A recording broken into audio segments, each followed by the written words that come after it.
Israeli सेना के बाद अब हिजबुल्लाह ने भी हसन नसरुल्लाह के संभावित उत्तराधिकारी हाशिम सफीउद्दीन की मौत की पुष्टि की है।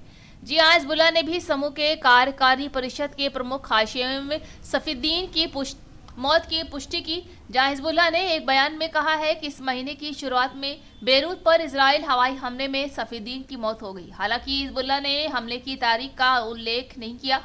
हिजबुल्लाह ने यह भी बयान इजरायली रक्षा बलों की घोषणा के बाद आया है। इससे पहले आईडीएफ ने कहा कि 4 अक्टूबर को किए गए उनके हमले में हसन नसरुल्लाह का संभावित उत्तराधिकारी और हिजबुल्लाह के नए चीफ बनने के दावेदार हाशिम सफीउद्दीन मारे गए हैं। इजरायली सेना ने बताया कि सफीउद्दीन के साथ ही हिजबुल्लाह की खुफिया डिवीजन का प्रमुख हुसैन अली हजीमा भी हमले में मारे गए हैं।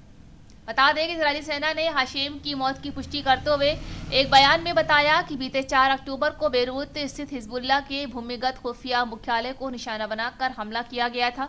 ये मुख्यालय बेरूत के दहिये इलाके में स्थित है, जो हिजबुल्लाह का गढ़ माना जाता है। आईडीएफ ने कहा कि हमले के वक्त हिजबुल्लाह ने खुफिया मुख्यालय के 25 से ज्यादा खुफिया विभाग के लोग भी मौजूद थे। वहीं हाशिम सफीउद्दीन हिजबुल्लाह प्रमुख रहे हसन नसरुल्लाह के चचेरे भाई थे। हाशिम सफीउद्दीन बेहद धार्मिक स्वभाव के व्यक्ति थे और उन्हें भी हसन नसरुल्लाह की तरह ईरान के करीबी बताए जाते हैं। हिजबुल्लाह की कार्यकारी परिषद का प्रमुख होने के साथ ही वो हिजबुल्लाह की जिहाद काउंसिल के भी प्रमुख थे। जानकारी के मुताबिक हाशिम सफीउद्दीन हिजबुल्लाह के कार्यकारी परिषद के प्रमुख के रूप में समूह के राजनीतिक मामलों की देखरेख करते थे और जिहाद परिषद में भी शामिल थे। हाशिम सफीउद्दीन को अमेरिका के विदेश मंत्रालय ने साल 2017 में आतंकी घोषित किया। सफीउद्दीन के उनके आक्रामक बयानों के लिए जाना जाता था।